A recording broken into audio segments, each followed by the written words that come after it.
All right, I'm giving you all the juice, so go for it.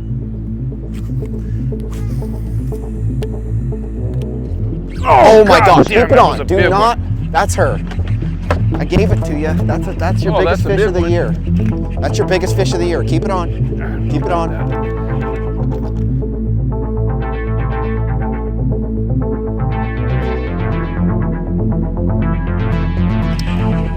It's a giant, so don't pull too hard.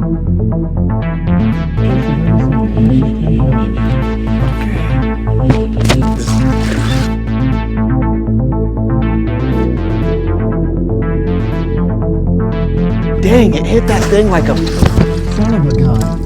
That was the coolest thing ever. Is that a 10-pounder? Please, don't be mad. Please don't unsubscribe. I will show the full fish catch at the end of the report today. And for teasing you like that, I'm also going to add in some information on what I believe is the hottest bait on the California Delta at this time. So keep that in mind. Before we do, we're going to take a look at a few pictures, then we'll get right into the report. Let's do it.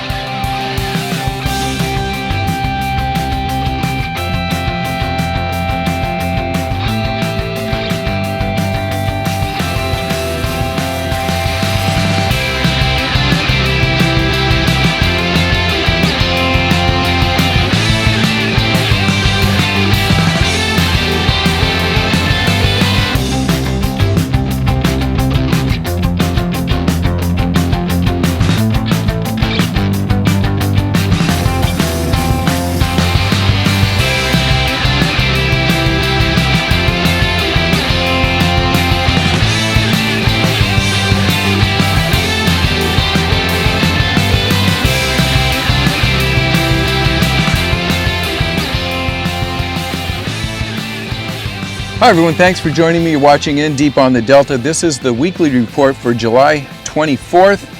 We're going to really be focusing in on largemouth bass. We're going to get into that in just a minute, but let's go over a little news and some river business and all of that good stuff, then we'll get into the report. First off, if you guys are looking for the new In Deep on the Delta merch with the new logos on it, the hats, shirts, the tees, they can be purchased out at Paradise Point. So if you're out there launching, all you need to do is go into the office, talk to Jessica. She's got them in there. You can take a look at the new stuff, and if you want to pick up a hat or shirt, you can either pay with cash or Venmo. So that is the new merch now available out at Paradise Point. Let's get into a mutant sunfish report.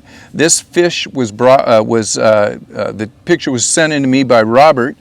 And he didn't know what it was. He thinks it's a crossbreed of some type. I think it's some kind of mutant myself, but if any of you have seen a fish, and if it happens to be a species that's out here, that's roaming around, that's just real rare, let me know. But this is kind of an oddball fish. I haven't seen one like this, and I'm sure most of you guys that have fished the Delta haven't seen a sunfish like that. So with that, we'll leave that to rest, and let's talk about Brian, who got his new PB. It was an 8-pound, 1-ounce fish, caught it on a crankbait.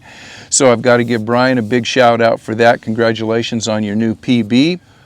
Let's talk about our feel-good story for the week, and it's coming from John Fontaine. I hope I pronounced your last name right, John. And John is known as, or has an Instagram, and he goes by the name of Husky Hookers. Well, last week, John went out and he volunteered to be a boater for the TNT tournament, which is the high school tournament. He took a couple of kids from the San Joaquin Bass Masters, Caden and Parker, and they had quite a day. Caden got his PB. It was a 6-pound, 5-ounce hog punching. Parker added a 5-pound. They ended up with 18.5 and they won the tournament. So congratulations to Caden and Parker. And I want to give John a big shout out. John from Husky Hookers is also on the pro staff for Loomis. He donated to each one of the kids a brand new fishing rod. And if you want to hit John up and give him a little bit of support, hit him up at Husky Hookers. And I'll show a picture of John up there also. He's got a nice big fish that he caught a couple weeks ago, so you can take a look at his face. Now, I don't know what kind of boat John runs, but if you see this good-looking guy out there, make sure you stop and say hi. He says generally he has a few hats and merch that he can give away. So thanks a lot to John, and anyone else that is looking to maybe be a captain, make sure you hit up Cam out at the Bassmasters, or if you're out of the area here, give me a hit up on my channel at scooper9561032, and I can get you in contact with one of the teams that's in your area, whether it be, you know, Sacramento, maybe down in Fresno, the Bay Area, wherever you're at. I'll put you in touch and you can volunteer as a boater. Stripers, you know, let's just bypass the stripers this week. I talked to Rob Cloutier. I just got off the phone with Rob earlier today, and he says there's just not a lot going on, not a lot of interest, and I haven't been seeing a lot of people post anything up on stripers. It's off season. I'm sure there's still a few guys out there catching them, but when they come back into the system and when things start perking up, we'll go over and we'll cover more stripers. So we'll put that on the back burner. Let's talk about let's talk about river conditions, then we'll get right into the largemouth bass. The temperature here actually dropped a couple of degrees. It's Wednesday morning. I'm out fishing and the water temperature was actually 73 degrees. Last week I reported 75 to 77. But you know, with this cold weather, we've had temperatures in the 70s and 80s rather than the high 90s, which we had. It's dropped the water temperature. It's played a little bit of, I don't want to call it havoc on the fishing, but it's made the fishing inconsistent out here for the largemouth bass. So we've got good water quality, or good water visibility out here. I'm right outside of Paradise Point. I've got probably 5 feet again. I know last week we reported it clouded up a little bit, but I don't know what the deal is. We got nice clean water out here. Everything looks good. No sea lions out here.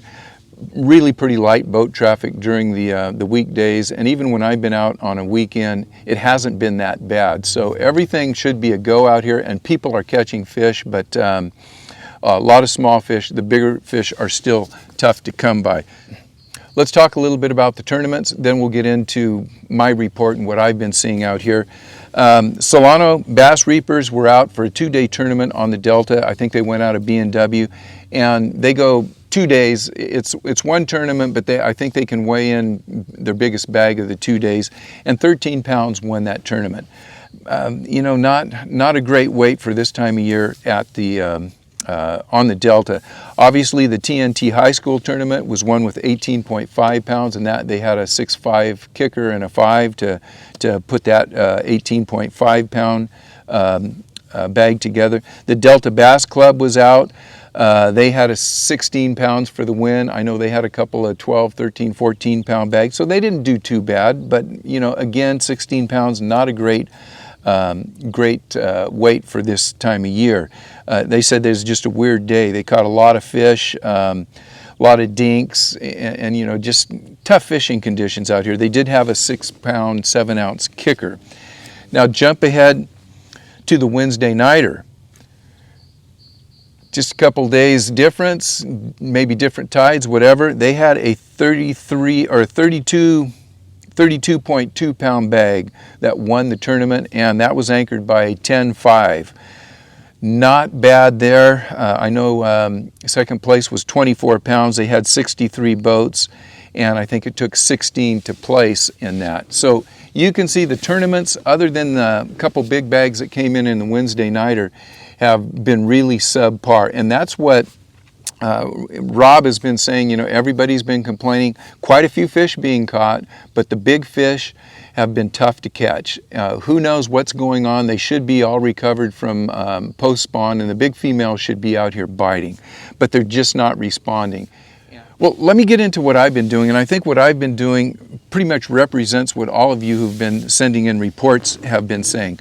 Number one, I've been out both very early AM and very late PM, and there's basically a 15-minute bite window. The 15-minute bite window starts right after the sun comes up. You got 15 minutes to catch your fish, and then that's it. And then you have about 15 minutes before dark.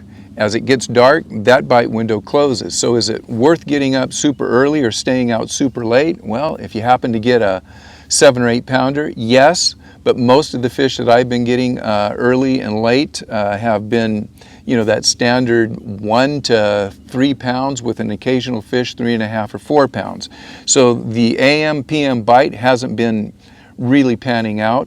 Once that bite dies off, it gets into a kind of summertime grind, and it's really specific to tides. And it doesn't matter if it's a high tide, high outgo, low income, whatever the heck it is, you just have to be there when the tide is moving and be in the right spot at the right time.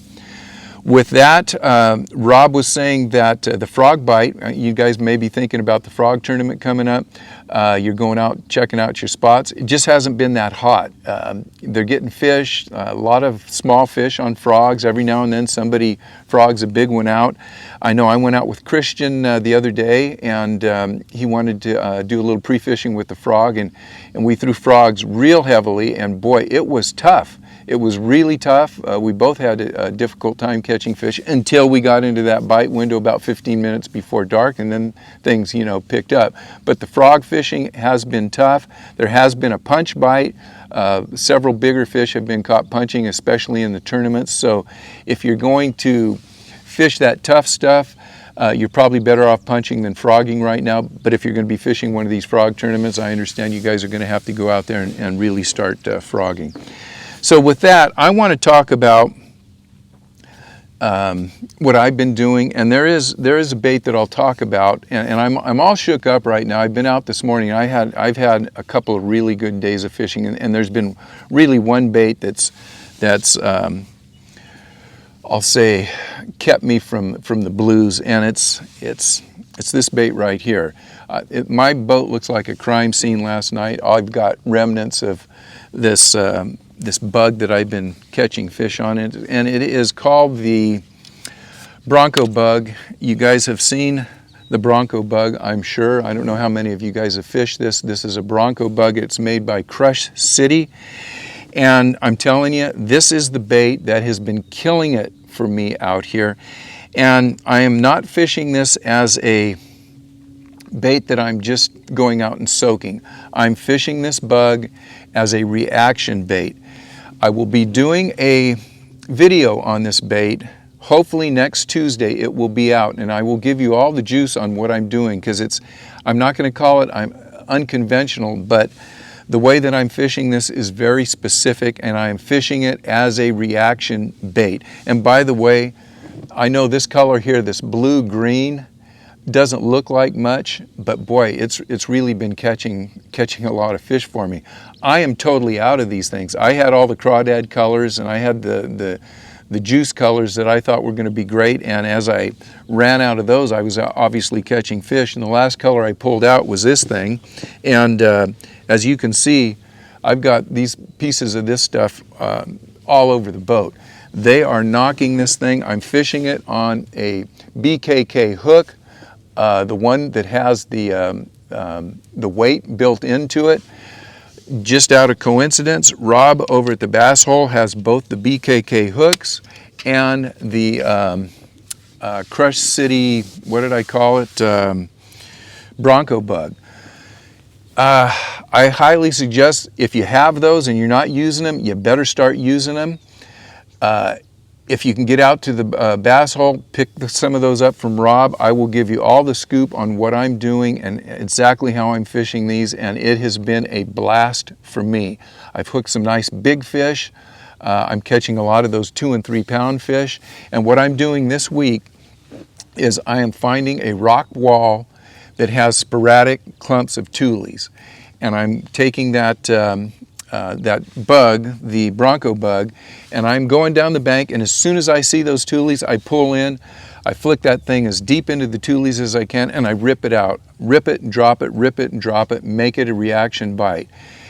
As soon as I get to the end of the tules, I go down the rock bank till I find another post of tules, and I do the same thing, rinse, wash, and repeat. I think if you do that, you will catch a lot of fish, and in between the 1 and 2 pounders, you're going to get a lot of really solid bites. Now, the fish have been on an odd bite. I have been missing a lot of fish with that setup that I just talked about, but I've also been missing a lot of fish on plastic worms. I've been missing a lot of fish on topwater. They're just not in an aggressive feeding mode. But I want to tell you one thing about this bug, and this is why I'm really high on this thing right now. And as soon as I get off the water, I'm heading to wherever I can get, and this one's going to be pulled apart here too. You can see it's going to be busted up.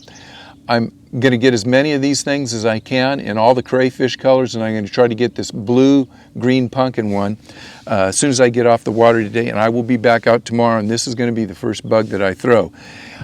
What's interesting about this is that it is getting very aggressive bites from non-aggressive fish. And I know that sounds kind of counterproductive, but when you can find a bait that you may not be getting a bite on it every cast, but when the fish come up and eat it, they come up very aggressively, even when most of the fish are in a non-aggressive mood. That's a good bait to have. Like I said, they're out at the bass hole. Ask Rob about these things. Next week, I'll give you all the juice, and I'll go over very specifically what I'm doing and how I'm catching fish on this. The other bait that I have been catching fish on, I've got it right over here. Well, I'll just show you the 3 rods that I have out, and between 3 of these rods, this is what I'm picking my fish up. Green pumpkin Cinco. That's no surprise there. And then also this Nori's tough bug. Still picking a lot of fish up in the morning and the evening, although it's not the bite window is short. This is one that they're tearing up. And with that, those are the 3 baits that I have been relying on. Obviously, I'm rotating through other stuff, but I think if you keep those 3 baits on your deck, you're going to catch a lot of fish. Now, back to the opening video. I apparently had hooked a double-digit fish. Man, it was a strike that just rocked both Christian and I, and my heart was beating. And I'll tell you, that's why I'm out here. That never gets old, that topwater bite that when they come up and just smash it. So what we're going to do to end this video is we're going to watch the actual catch. We'll watch Christian net the fish, and I'll show that fish off to you. Let's take a look at this fish catch, and then we'll sign off. That kind of made us look foolish. We went net, and it wasn't even a tournament. God bless it. Did that not look like a 7 to 8, 9 pound fish? There it is, boys and girls. Not a big one. That's all it was. Holy smackerel. What in the world just happened? That was a nightmare. That was it. Sorry, guys. I wish it would have been that 7, 8, 9, 10 pounder that both Christian and I thought it was, but it doesn't always work like that. It hit it like a ton of bricks, or just maybe it shrunk on the way in. But with that, I want to thank you guys for watching. And one other thing, don't forget to go out and get yourself some of these Bronco bugs. Next Tuesday, I'll give you all the scoop on that. See you guys on the river. Good luck.